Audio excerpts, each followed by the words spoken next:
Dammam Calicut airport users forum രക്ഷാധികാരിയായി മുൻ parliament അംഗം എ വിജയരാഘവനെ തെരഞ്ഞെടുത്തതായി ഭാരവാഹികൾ അറിയിച്ചു. ഹ്രസ്വ സന്ദർശനാർത്ഥം ദമാമിലെത്തിയ വിജയരാഘവനുമായി ഫോറം ചെയർമാൻ അഹമ്മദ് പുളിക്കൽ ചർച്ച നടത്തിയതിനെ തുടർന്നാണ് രക്ഷാധികാരിയായി പ്രഖ്യാപിച്ചത്. കോഴിക്കോട് എയർപോർട്ട് നിലനിർത്താനുള്ള പരിശ്രമത്തിൽ മുൻപന്തിയിലുണ്ടാകുമെന്ന് വിജയരാഘവൻ ഫോറം ഭാരവാഹികളെ അറിയിച്ചു.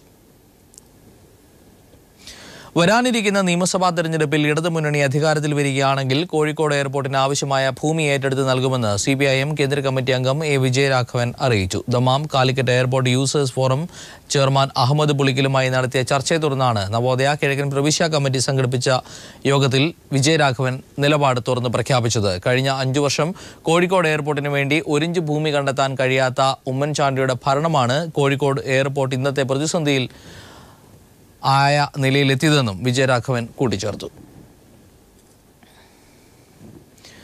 നവോദയ ബാലവേദി ദമാം അൽറാബി യൂണിറ്റ് സംഘടിപ്പിച്ച കുട്ടികളുടെ പാർലമെന്റ് മുതിർന്നവർക്കും കുട്ടികൾക്കും ഒരുപോലെ വിജ്ഞാനപ്രദമായി. റിപ്പോർട്ടിലേക്ക്. പാഠപുസ്തകങ്ങളിൽ നിന്നും സുപരിചിതമല്ലാത്ത ജനാധിപത്യത്തിന്റെ ശ്രീകോവിൽ എന്നറിയപ്പെടുന്ന പാർലമെന്റും അതിലെ നടപടിക്രമങ്ങളും 5ാം ക്ലാസ് മുതൽ +2 വരെയുള്ള കുട്ടികൾ ആവിഷ്കരിച്ചപ്പോൾ അതൊരു വേറിട്ട അനുഭവമായി മാറി. ബദൽ അൽറബി ഓഡിറ്റോറിയത്തിൽ വെച്ച് നടത്തപ്പെട്ട ചിൽഡ്രൻസ് ഫെസ്റ്റിലാണ് കുട്ടികളുടെ പാർലമെന്റ് നടന്നത്. ഇലക്ട്രോണിക് മാധ്യമങ്ങളുടെ അമിതോപയോഗം കുടുംബ ബന്ധങ്ങളിൽ ഉണ്ടാക്കുന്ന വിള്ളലുകൾ വരച്ചുകാട്ടുന്നതായി ഒരു ഇലക്ട്രോണിക് കുടുംബം എന്ന ഹ്രസ്വ നാടകം ഓർമ്മിപ്പിച്ചു. മതങ്ങളുടെയും ഭാഷകളുടെയും വൈവിധ്യമാർന്ന നിറപ്പകർച്ചകളെ സമന്വയിപ്പിക്കുന്ന ഈരടികളുടെ പശ്ചാത്തലത്തിൽ പെൺകുട്ടികൾ അവതരിപ്പിച്ച ദേശഭക്തി നൃത്തം ഭാരതത്തിന്റെ ബഹുസ്വരത വിളിച്ചോതി. മലയാളവും തമിഴും മറാഠിയും പഞ്ചാബിയും ഒന്നും വേറെ വേറെ അല്ലെന്നും എല്ലാവരും ഒരൊറ്റ ഇന്ത്യക്കാരാണെന്നും വിളംബരം നടത്തി കുരുന്നുകൾ അവതരിപ്പിച്ച ആംഗ്യപ്പാട്ട് നിറഞ്ഞ കൈയടികളോടെയാണ് സദസ് ഏറ്റെടുത്തത്. ബാലവേദി കൺവീനർ മീനു മോഹൻദാസിന്റെ ആമുഖത്തോടുകൂടിയാണ് പരിപാടികൾ ആരംഭിച്ചത്. നിതിന്റെ അധ്യക്ഷതയിൽ നടന്ന ചടങ്ങ് ദമാം ഇന്ത്യൻ സ്കൂൾ വിദ്യാർത്ഥിനിയും സൗദി അറേബ്യയിലെ 9 പ്രമുഖ സ്കൂളുകൾ പങ്കെടുത്ത ഡിബേറ്റ് മത്സരത്തിൽ 1ാം സ്ഥാനം നേടുകയും ചെയ്ത ആനിസ് ട്രീസ തോമസ് ഉദ്ഘാടനം ചെയ്തു. ഹരിപ്രിയ സുധീഷ്, യദു രഞ്ജിത്ത്, ആദിൽ ഷാജു, രാഷ ഖാൻ, സിന്ധു സുരേഷ് തുടങ്ങിയവരും സംസാരിച്ചു. News bureau Dammam.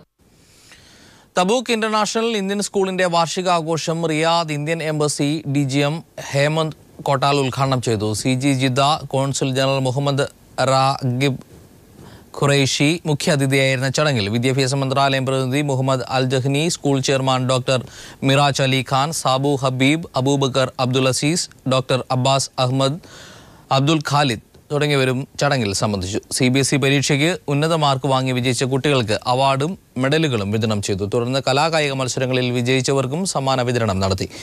വിദ്യാർത്ഥിനികളുടെ വർണ്ണാഭമായ കലാപരിപാടികൾ ആഘോഷത്തിന് മിഴിവേകി. കഴിഞ്ഞ UPA സർക്കാർ കൊണ്ടുവന്ന പ്രവാസികൾക്കുള്ള സമ്മതിദാനാവകാശം വിനിയോഗിക്കുവാനുള്ള നിയമത്തെ ഇപ്പോഴത്തെ BJP സർക്കാർ മരവിപ്പിച്ചിരിക്കുകയാണെന്നും ഇതിനെതിരെ കക്ഷി രാഷ്ട്രീയ ഭേദമന്യേ എല്ലാ പ്രവാസി സംഘടനകളും ഒറ്റക്കെട്ടായി ശബ്ദിക്കണമെന്നും OICC central committee president Kunjikumbila ആവശ്യപ്പെട്ടു. ബത്ത ഹാഫ് മൂണിൽ വെച്ച് നടന്ന OICC കോഴിക്കോട് ജില്ലാ റിയാദ് കമ്മിറ്റി സംഘടിപ്പിച്ച online voters registration campaign Ahammed കുട്ടിയുടെ പേര് ചേർത്തുകൊണ്ട് ഉദ്ഘാടനം ചെയ്ത് സംസാരിക്കുകയായിരുന്നു അദ്ദേഹം. കരീം കൊടുവള്ളി അധ്യക്ഷത വഹിച്ചു. ആലപ്പുഴ നിവാസികളുടെ പ്രവാസി കൂട്ടായ്മ ഈസ്റ്റ് വെനീസ് അസോസിയേഷൻ 4ാം വാർഷികം വിപുലമായ പരിപാടികളോടെ ആഘോഷിക്കുന്നു. ഡിസംബർ 4 വെള്ളിയാഴ്ച ഉച്ചകഴിഞ്ഞ് 3:30 ഷിഫ അൽ ജസീറ ഓഡിറ്റോറിയത്തിൽ വിവിധ പരിപാടികൾ അരങ്ങേറും. സാംസ്കാരിക സമ്മേളനം, ഹൈസ്കൂൾ വിദ്യാർത്ഥികൾക്കായി കവിതാ പാരായണ മത്സരം, ഗാനമേള, കലാപരിപാടികൾ, കുടുംബസംഗമം എന്നിവയും ഉണ്ടാകും. പങ്കെടുക്കാൻ താൽപ്പര്യമുള്ളവർ സംഘാടകരുമായി ബന്ധപ്പെടണം.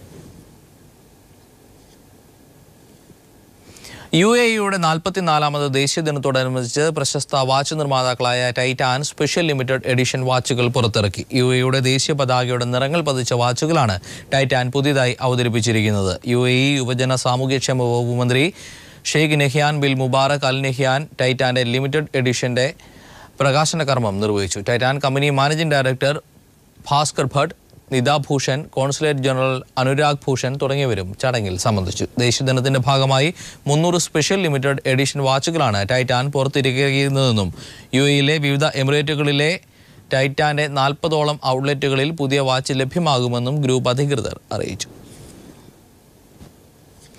UAE 44ാം ദേശീയ ദിനാഘോഷ ഭാഗമായി ഇന്ത്യയുടെ ബജറ്റ് എയർലൈനായ സ്പൈസ് ജെറ്റ് ദുബായിൽ നിന്ന് ഇന്ത്യയിലേക്ക് പ്രത്യേക നിരക്കുകൾ പ്രഖ്യാപിച്ചു. ദുബായിൽ നിന്ന് കൊച്ചി, കോഴിക്കോട്, മുംബൈ റൂട്ട്